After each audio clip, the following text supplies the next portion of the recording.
Everybody, the Street Monk. I'm going to try once again. This is my second attempt at this, or third actually. Let's see if I could get this down. Now we're going to be talking about the beginning of communism, and I did research on it, and this is my conclusions. This is what I found. And I'm connecting it with the church as well, so I have a different perspective on things, and hopefully I'll make a little bit of sense. Okay, now you had, communism began back 500 before Christ, BCE, through a religion called Zoroastrianism, and that was based out of Iran. So it's in the Arab country. And they practiced everything that was, that communism holds today, like a type of dictatorship, authoritarianism type society. So now the time of Christ comes, 600 years after that, you have the coming of Islam through the Arab countries, which practices sort of dictatorship as well, and communism as well. I think it branched off into Islam. Now we're at the 600s after Christ. Fast forward 1843 in Europe, Karl Marx and Friedrich Engels comes into play. 1843. Karl Marx is German, but he also was moving around to France and Great Britain. He wrote the Communist Manifesto, totally communist, of course, socialist, And France took it in, the socialism. Germany refused it. Then ended up accepting, I think, fascism or Nazism. And then Russia took it in.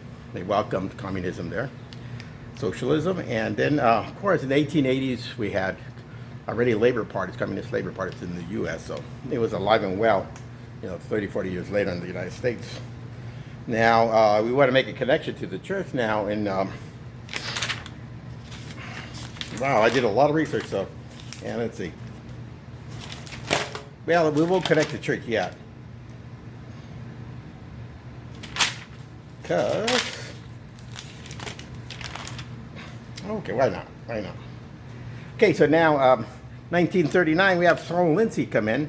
Bella Dodd had brought in for Joseph Stalin, communist Joseph Stalin. He wanted to destroy the church from within. Out. He couldn't do it from out, so he wanted to destroy it from within. So he asked Bella Dodd to, which was some kind of leader of the communist movement at the time. He asked her to find 100 of the worst kind of men you can find out there. Homosexual men is what you ended up finding, and threw them into all the seminaries in the United States, hoping to corrupt the Catholic Church. And we have leaders 2-3 generations later that are very corrupt, highly homosexual, and trying to destroy the church as we know it. So 1939, Saul Alinsky comes into the United States, and then he kind of sets a house in Chicago, Illinois.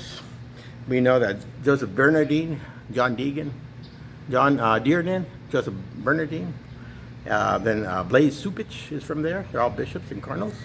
And then we also, today in San Bernardino, we have in that line Bishop Alberto Rojas. So San Bernardino, watch out.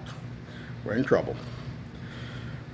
So anyways, Saul Alinsky, in order to, they already infiltrated the government. Now they want to infiltrate the church. So he makes a plan to meet with the Catholic leaders. He does through a bishop called Bishop Sheol, Sheol. And so now communism and the church come together through Saul Alinsky. Okay. Now Saul Alinsky writes 1947, Revel for Radicals. That is entails converting all professionals to the communism way. So that's why we have all these professional teachers, labor union people, people in the media, everybody right now. And even within our own government, we have a lot of communists in there because they've sought out, even in our judicial system, Wall Street, they're all in high-level places because that's what that teaches. And the sole purpose for that is to create professional radicals in the U.S.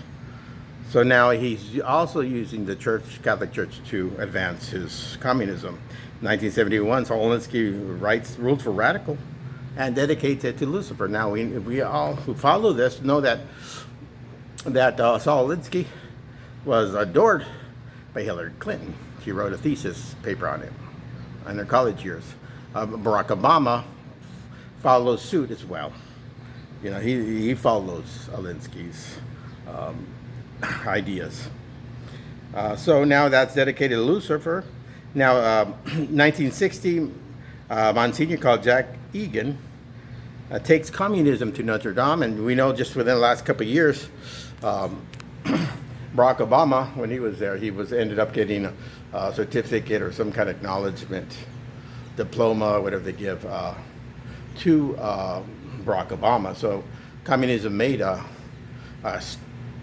grand circle connecting not only government but also now the church. Notre Dame has acknowledged him, and if you follow church militant, you'll find that they admit that the church has in Notre Dame, that Notre Dame has failed its Catholic people. And see. So now in 1969, then we have Alinsky's part of a group called the IAF. That's Alinsky's group, and they've been getting millions of dollars from the Catholic charities. It's through the campaign for human development. So a lot of the money that we give to the church has gone through all these communist groups. You know, it's usually disguised, and it's well disguised that we've been funding this group since the late 60s, early 70s. So that's pretty sad to see that all our money has been going to this communist group. But then again, a lot of us are not surprised because Planned Parenthood is still getting money through Catholic agencies. You know, they're all still involved into the church finances. So, and we're not even going to talk about the Vatican. So we're just talking about the U.S. So now we've been sponsoring them through these Catholic charities, these communist organizations.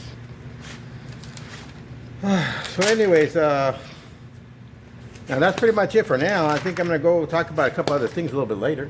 And I think hopefully this came out okay. So anyways, that's it for today. Take care. Bye now.